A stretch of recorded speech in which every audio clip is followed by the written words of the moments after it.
Atenção! O conteúdo do episódio que você está ouvindo agora descreve cenas de morte e de violência.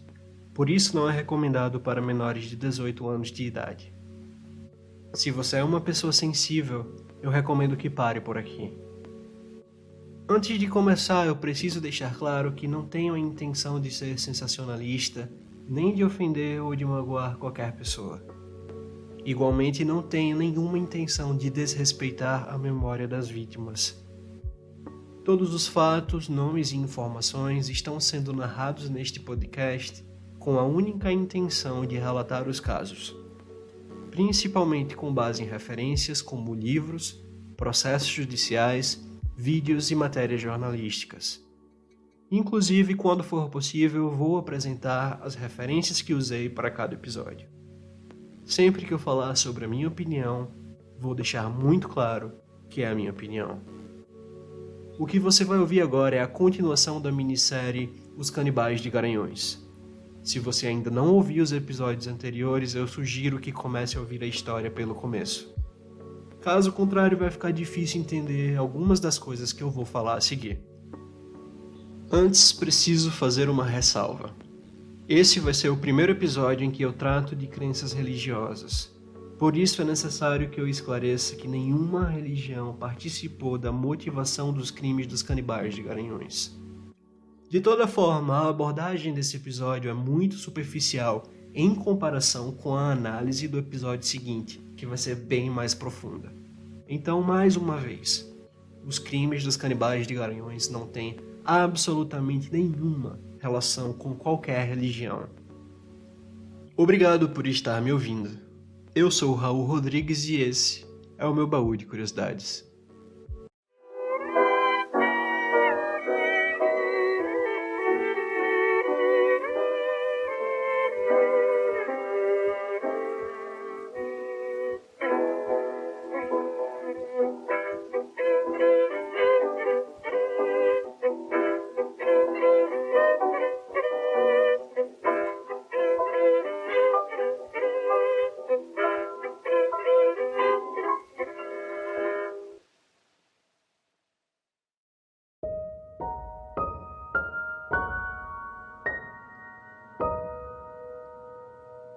Eu vou começar esse episódio sendo muito conciso a respeito do conteúdo que você está prestes a ouvir agora. O objetivo desse episódio é descrever o que aconteceu com o cadáver da primeira mulher assassinada pelos canibais de Garanhuns. No episódio passado, eu contei em detalhes as várias versões de como o homicídio aconteceu. Caso você não lembre, a vítima foi uma adolescente de 17 anos de idade chamada Jéssica Camila da Silva Pereira, que foi morta em Olinda, Pernambuco, no mês de maio ou no mês de junho de 2008. Jéssica Camila era a mãe da criança que permaneceu vivendo com os canibais por 4 anos, de 2008 até 2012, ano em que a polícia finalmente descobriu os crimes. Esse episódio vai tratar de duas coisas. Em primeiro lugar, eu vou falar sobre o que os canibais fizeram com o corpo de Jéssica imediatamente depois do assassinato dela, ou seja, antes que a carne dela fosse canibalizada.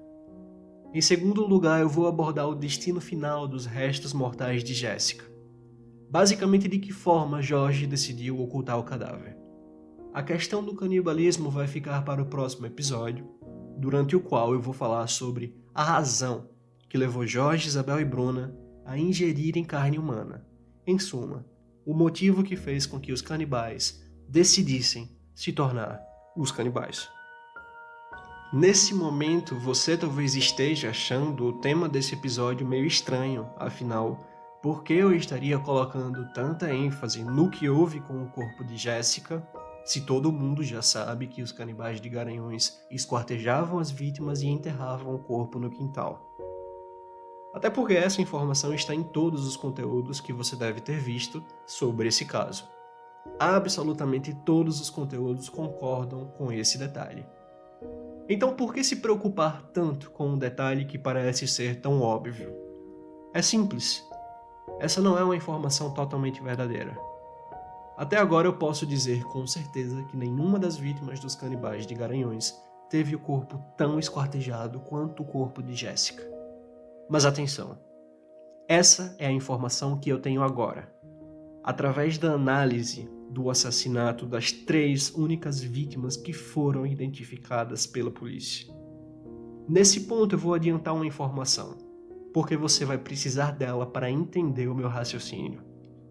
Essa informação que eu vou apresentar é tanto uma hipótese quanto uma opinião minha, então você tem liberdade total para pensar de forma diferente.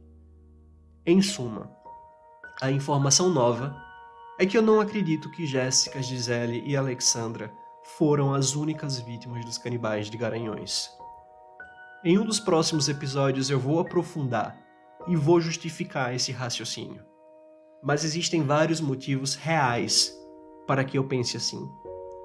Vale lembrar, mais uma vez, que eu tento ter o máximo de responsabilidade e eu jamais iria oferecer minha opinião sem ter fundamento. Porque esse é um caso real, que aconteceu faz pouco tempo. E os crimes dos canibais de Garanhuns afetaram e ainda afetam muitas pessoas.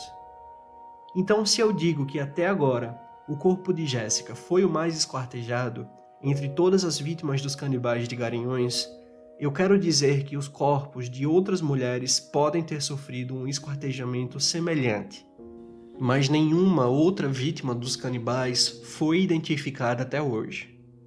Jéssica, Gisele e Alexandra permanecem como as únicas vítimas oficiais dos canibais de Garanhuns. Entretanto, eu quero lembrar a você que o assassinato de Jéssica só foi descoberto 4 anos depois, por causa de outro crime, que nem sequer tinha a natureza de um homicídio no início das investigações. Em 2012, quando a polícia identificou Jorge e Bruna usando o cartão de crédito de Gisele, ainda não era possível saber exatamente o que tinha acontecido de fato. O que a polícia estava investigando poderia ser um crime de natureza patrimonial, no caso, um estelionato ou um furto, mas também poderia ser um crime relacionado com a vida, talvez um sequestro. Até porque havia mulheres desaparecidas na cidade de Garanhuns. Logo, não era possível saber, naqueles primeiros momentos, que o crime era um homicídio. Nem muito menos sequer era possível imaginar que as características desses assassinatos seriam tão macabras. Na verdade, em 2012, quando os corpos de Gisele e Alexandra foram desenterrados em Garanhuns, o que levou a polícia a descobrir o assassinato de Jéssica foram 3 coisas.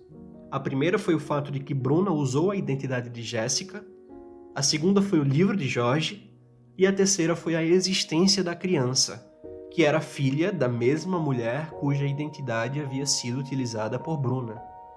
Como você já sabe, a menina não era nem filha de Jorge, nem filha de Bruna, nem filha de Isabel. Então havia algo realmente estranho envolvendo essa pessoa que não era identificada facilmente pela polícia de Garanhuns. O que eu quero dizer é que a morte de Jéssica poderia nunca ter sido descoberta, especialmente porque os canibais conseguiram desaparecer de fato com o corpo dela. A família de Jéssica praticamente não teve como fazer um sepultamento de verdade. Isso tudo porque em 2008 o corpo de Jéssica foi mais que esquartejado. Ele foi completamente despedaçado.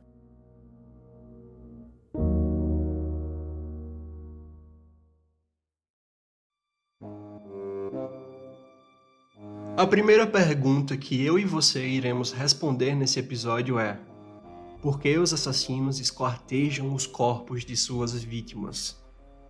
Em geral, a psicologia criminal considera que o esquartejamento acontece como fruto de uma compulsão do assassino em demonstrar a supremacia dele sobre a vítima. O esquartejamento, então, é uma forma de o assassino sentir que ele tem poder sobre outra pessoa, que ele tem o poder de eliminar a existência da vítima. Quando um assassino desmembra um cadáver, ele procura tornar a vítima insignificante.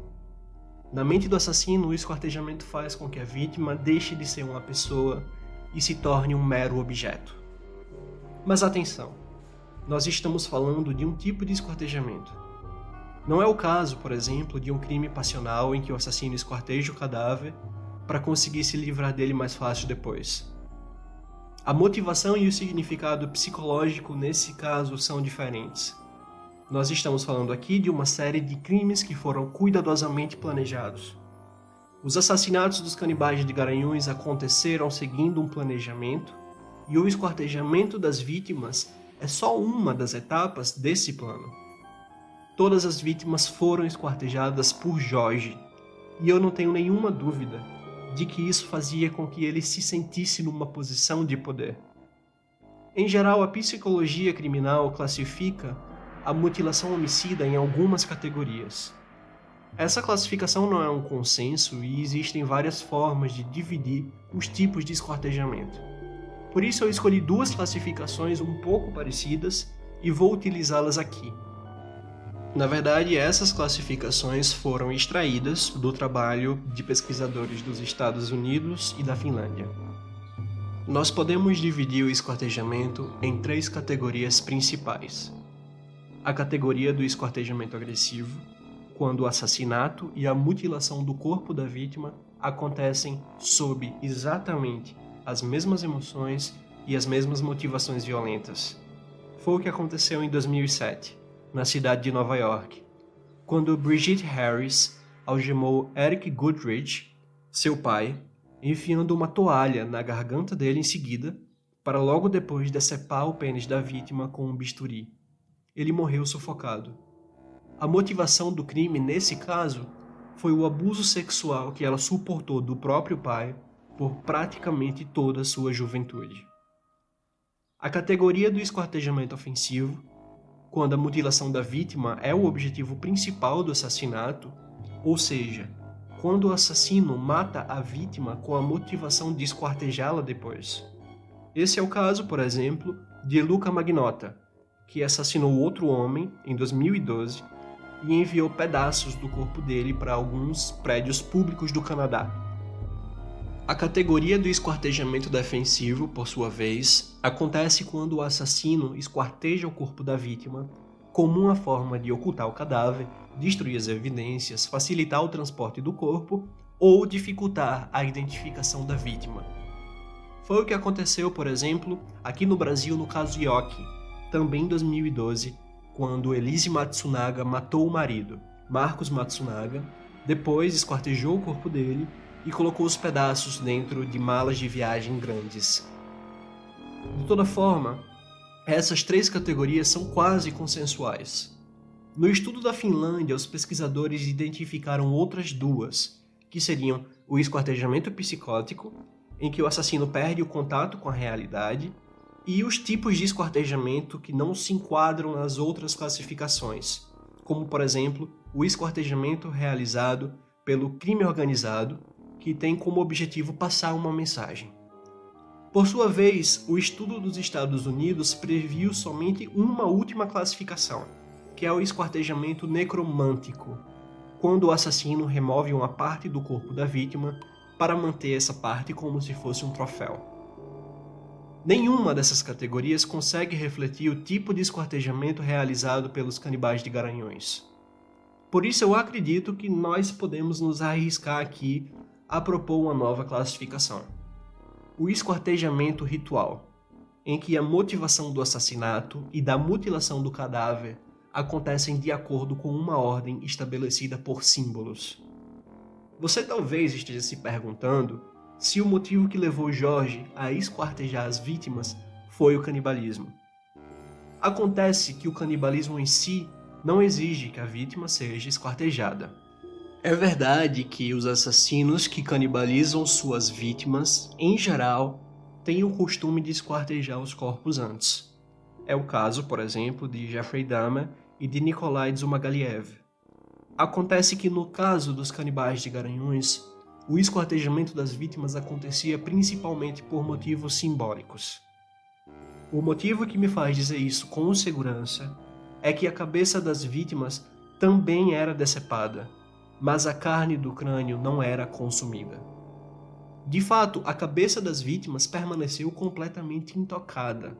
Não só a cabeça, a carne do tronco também não foi consumida. Agora você deve estar se perguntando por que as vítimas foram esquartejadas, afinal. Se o desmembramento do cadáver não guarda uma relação tão profunda com o canibalismo, qual seria o motivo do esquartejamento? Nesse momento você vai ouvir a resposta para essa pergunta através de um depoimento dado pelo próprio Jorge em 2014, concedido a uma grande rede de televisão brasileira. Essa explicação se repetiu posteriormente, inclusive no Tribunal do Júri de Olinda, com algumas pequenas variações que não apresentam grandes alterações para essa versão simbólica. Porque são os 4 elementos e o 5º elemento. O 4º elemento, água e terra, que são as pernas. Ar e fogo, que são os braços. E o 5º elemento é a cabeça, que é Deus. É um sistema de purificação que as vozes falam para mim. Para colocar, para enterrar cada parte e cada parte ser abençoada.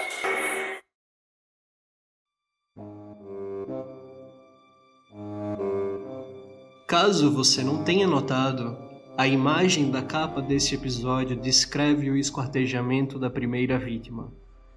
Todos os episódios têm uma imagem de capa particular que se relaciona com o tema abordado, mas essa foi especialmente produzida para servir como um guia visual para você. Todos os elementos dessa imagem são importantes e se relacionam com detalhes do assassinato de Jéssica que eu vou abordar ao longo desse episódio. Então, por favor, pare o que você está fazendo agora e observe atentamente a imagem por alguns instantes. Eu prometo que você não vai precisar de muito tempo. No primeiro plano, você pode ver o corpo de uma mulher dividido por 7 traços. A mulher representa o cadáver de Jéssica Camila da Silva Pereira, que foi a primeira vítima dos canibais de Garanhuns, morta em Olinda em 2008. Esses 7 traços indicam como o cadáver dela foi esquartejado. No segundo plano, nós temos um pentagrama, que é basicamente uma estrela de 5 pontas dentro de um círculo, além de 2 páginas que eu removi de um livro de ocultismo do século XIX. Você talvez esteja sentindo uma certa confusão, mas eu prometo que tudo vai fazer sentido em breve. A relação entre o pentagrama e o esquartejamento das vítimas dos canibais de Garanhuns pode não ser óbvia para você nesse momento. Afinal, não existe nenhuma menção direta que faça a relação entre o pentagrama e o modo em que as mulheres foram esquartejadas. Nem Jorge, nem Isabel, nem Bruna falam em seus vários depoimentos sobre um pentagrama ou sobre uma estrela de 5 pontas. Mas existe uma menção indireta, que é mais do que suficiente para estabelecer essa relação. Jorge justifica o esquartejamento com base em uma associação entre os membros do corpo humano, Deus e os 4 elementos, água, terra, fogo e ar. Os canibais de Garanhuns não criaram essa ideia. Na verdade, essa é uma concepção antiga que está diretamente relacionada com o simbolismo do pentagrama e com absolutamente nenhum outro. É justamente por isso que na capa desse episódio você está vendo o corpo de uma mulher de braços e pernas abertos sobre um pentagrama. Esse é um símbolo muito antigo que tem sido utilizado por vários povos de diversas culturas em muitos lugares ao longo da história. O pentagrama é, sem dúvida, um dos símbolos mais populares hoje em dia, principalmente pela associação que existe entre o pentagrama e o esoterismo. No início do cristianismo, o pentagrama foi um símbolo cristão. Ele podia significar as chagas de Jesus ou os 5 sentidos, tato, olfato, paladar, visão e audição. Mas durante a Renascença, entre os séculos XV e XVI, o pentagrama passa a ser relacionado com diversos outros significados, como, por exemplo, a anatomia humana, os planetas do sistema solar e a maçonaria. O próprio Da Vinci usou o pentagrama nos estudos dele sobre as proporções do corpo humano. Mas aqui eu preciso colocar ênfase no trabalho de um outro pensador, chamado Cornelius Agrippa. um alemão que viveu entre 1486 e 1535. No livro Filosofia Oculta, publicado no começo do século XVI, Agripa apresenta duas imagens interessantes.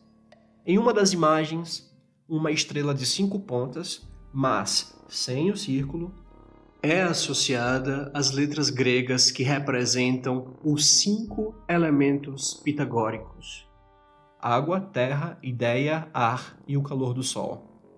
Na outra imagem, apresentada por Agripa no livro, o pentagrama, dessa vez com o círculo, é associado ao corpo humano, exatamente da forma em que você pode ver a mulher na capa desse episódio.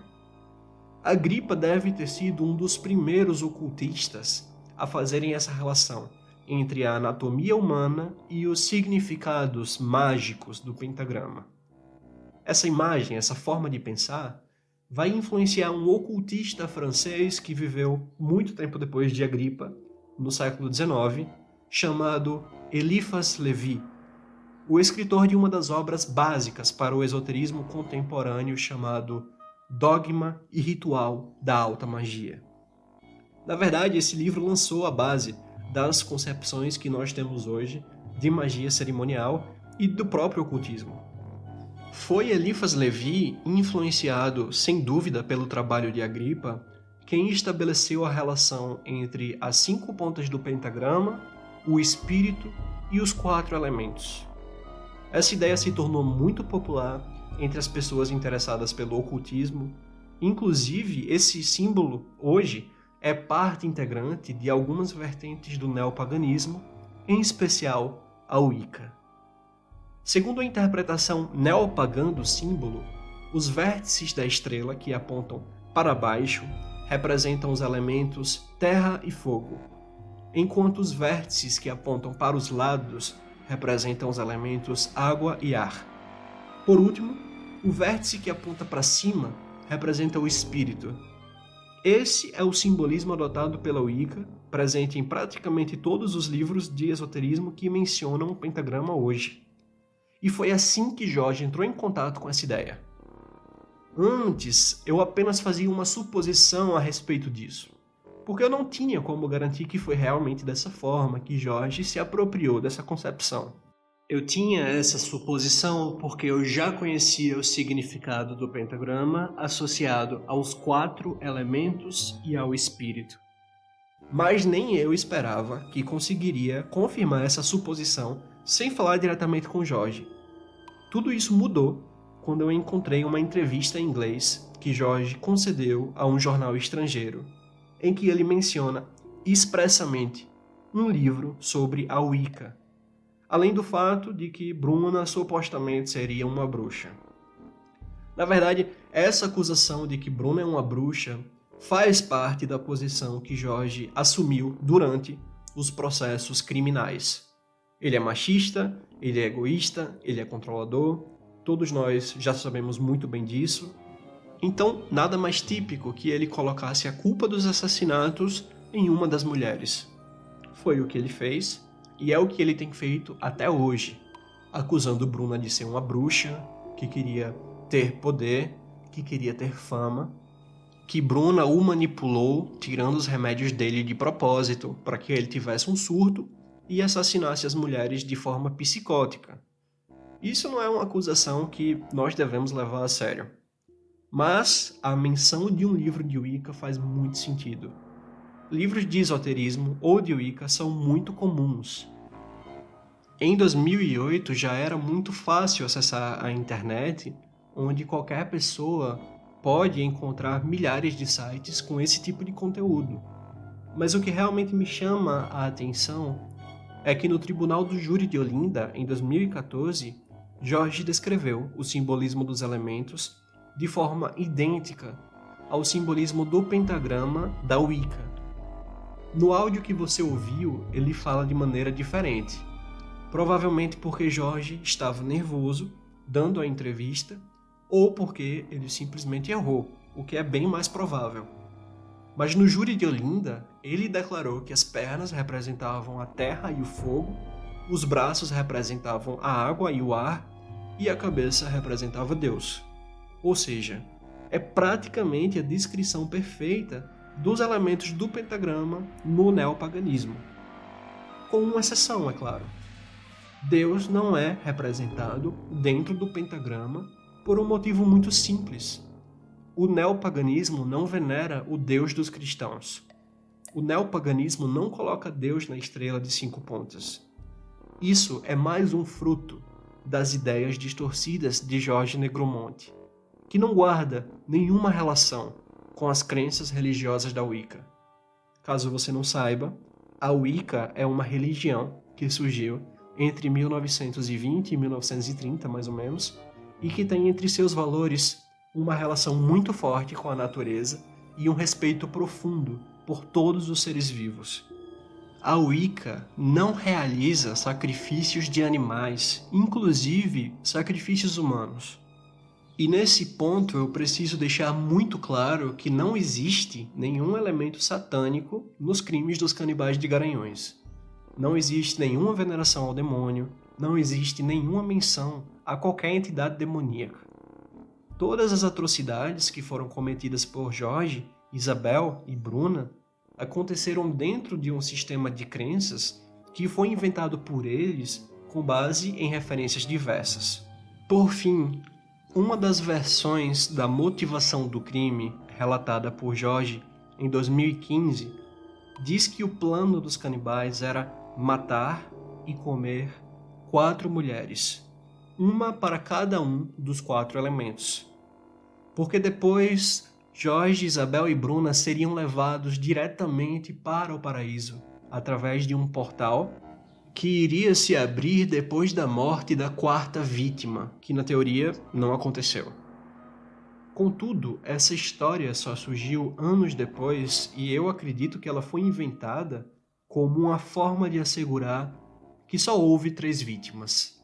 Afinal, durante muito tempo houve a suspeita de que os canibais teriam matado outras pessoas além de Jéssica, Gisele e Alexandra. Mas as investigações não progrediram nessa busca. De fato, eu espero que esse número seja real e que nenhuma outra mulher tenha perdido sua vida por causa de Jorge, de Isabel e de Bruna. Mas eu não posso negar que existe a possibilidade de que em alguma cidade da Paraíba ou de Pernambuco existam os restos mortais de mulheres assassinadas pelos canibais de Garanhões e cujo nome nós nunca iremos conhecer.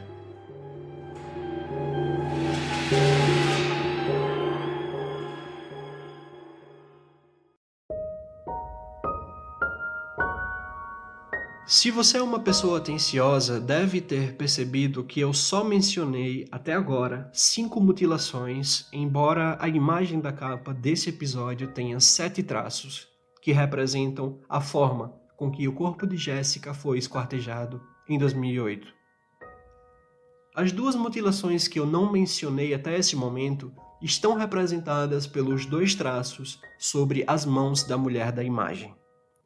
Quando Jorge, Isabel e Bruna decidiram ocultar o cadáver, depois do esquartejamento, eles enterraram os pedaços do corpo de Jéssica em vários lugares da casa. Atenção, eu disse casa, não quintal. Apesar de os canibais terem enterrado os corpos de Gisele e de Alexandra no quintal da casa de Garanhões, em Olinda os vários pedaços do corpo de Jéssica foram colocados em muitos lugares diferentes, incluindo as paredes e o chão da parte de dentro da casa. Quem apontou para a polícia onde estavam os fragmentos foram os próprios canibais em 2012, depois que eles foram presos em Garanhões. A polícia estava investigando o crime de Jéssica na época e levou os canibais até a casa de Olinda para que eles pudessem indicar onde é que haviam enterrado o corpo da primeira vítima. Mas mesmo assim, tudo o que a polícia encontrou foram pedaços enterrados em um buraco no quintal, no chão da casa e nas paredes da residência. Eu vou voltar nesse assunto no próximo episódio, mas sobre o esquartejamento eu preciso tratar de uma questão relevante. Parte dos restos de Jessica que a polícia encontrou foram as falanges dos dedos dela, que estavam escondidas dentro das paredes da casa. Os dedos de Jessica foram decepados da mão dela e colocados nos furos dos tijolos da parede. Você já deve ter visto um tijolo de cerâmica que tem uma cor meio avermelhada, desses que tem 6 ou 8 furos. Foi justamente dentro desses furos que Jorge inseriu os dedos dela, cada dedo em um furo diferente. Depois ele colocou esse tijolo dentro da parede acima da escada e posteriormente, como você já deve saber, a residência foi vendida e eles foram embora de Olinda. Durante anos, pessoas viveram na casa com os dedos de Jessica na parede. Mas por que Jorge fez isso? Ele nunca declarou nada sobre esse fato e eu nunca vi ninguém dar qualquer importância para isso. Nenhum outro conteúdo fala sobre esse detalhe, mas eu acredito que existe um valor muito simbólico nessa forma de esconder os dedos de Jessica. Afinal, é uma decisão muito específica que requer um trabalho bem mais complexo do que seria enterrar os dedos no quintal. Nesse caso, é preciso muito mais esforço do que simplesmente cavar um buraco na areia. Eu acredito que a razão que motivou Jorge a sepultar os dedos de Jessica na parede foi o fato de que a vítima queria ir embora levando a filha com ela. Ou seja, ela queria levar a criança que na cabeça de Jorge havia se tornado a filha dele. E como ela levaria essa criança, que tinha mais ou menos 1 ano de idade naquela época? Com as mãos, com os dedos. Os mesmos dedos que segurariam a criança foram sepultados dentro da parede como uma forma de garantir que, mesmo morta, Jessica ia continuar naquela casa.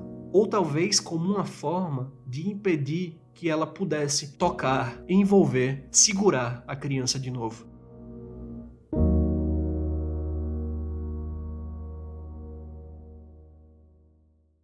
Nesse ponto, eu vou recorrer ao livro de Jorge. Capítulo 27. Casa Assombrada. Nossa casa é assombrada, pois mesmo com a destruição da adolescente do mal, os vultos continuaram, as gargalhadas não pararam, e as árvores dançavam nas noites de vento forte. No início eu achava que era só uma crise de esquizofrenia, mas tudo era real. Considerada a mais comum das doenças mentais, a esquizofrenia apresenta, entre outros sintomas, um quadro de delírios para os que sofrem desse mal. Ou seja, nós esquizofrênicos temos uma tendência, e essa tendência é formar um sistema delirante mais ou menos estruturado, misto de grandeza e perseguição. Justifica-se então, nesse caso, a nossa patologia psiquiátrica. CID-10, F20.0, que é esquizofrenia paranoide. Capítulo 28. Voltamos a morar na Paraíba. Coloco a nossa casa à venda. Jessica não gostou muito da ideia, porém eu não mudei a minha opinião, pois não podia ficar em uma casa assombrada, cheia de espíritos do mal, pondo em risco a minha família.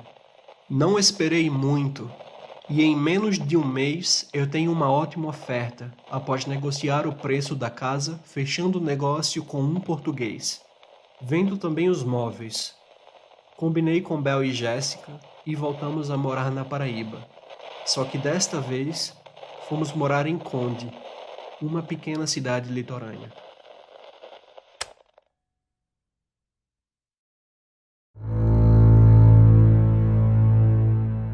Essa ideia de que o sepultamento de Jéssica teve um impacto espiritual, inclusive, me parece fazer muito sentido porque, na cabeça de Jorge, a casa se tornou assombrada.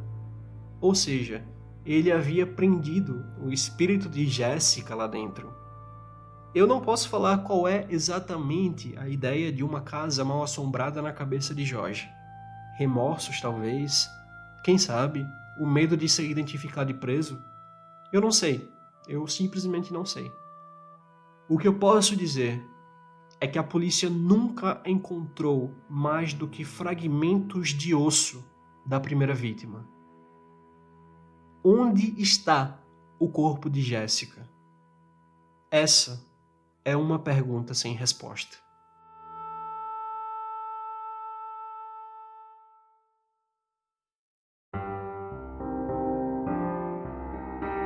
Todas as informações apresentadas foram cuidadosamente baseadas em referências e pesquisas rigorosamente conduzidas. Se alguém se sentir ofendido e quiser aqui exercer o seu direito de resposta, basta entrar em contato comigo e eu concederei espaço nesse podcast para isso. Eu sou Raul Rodrigues e esse episódio foi inteiramente escrito e produzido por mim. Preciso fazer um grande agradecimento a 3 pessoas, Tatacho, Matheus e Igor Fonse, que têm sido especialmente úteis, muito atenciosos e incrivelmente disponíveis nesse começo difícil de podcast, com configurações complexas de microfone. Obrigado, queridos. Se você gostou do conteúdo que acabou de ouvir, eu te convido a acompanhar os próximos episódios do podcast com o restante dessa história e depois com temas inteiramente novos. Inclusive, estou muito contente em anunciar que chegamos à metade da minissérie Os Canibais de Garanhuns. De toda forma, eu ficaria muito contente se você compartilhasse o meu podcast com seus amigos e com pessoas que tenham interesse nesse tema. Você pode seguir o podcast no Twitter, @ubaú_de_raul, no Instagram, @ubaú_de_curiosidades e no Facebook. Basta procurar pelo Baú de Curiosidades de Raul Rodrigues. Aliás, agora nós também temos um grupo no Discord. Você também pode fazer parte e falar direto comigo por lá. Fique à vontade para fazer sugestões, críticas e pedidos, ou para me dar um bom dia, uma boa noite ou uma boa tarde. Eu tenho certeza que isso vai me motivar a continuar nesse projeto. Obrigado por sua atenção e eu realmente espero te ver de novo em breve.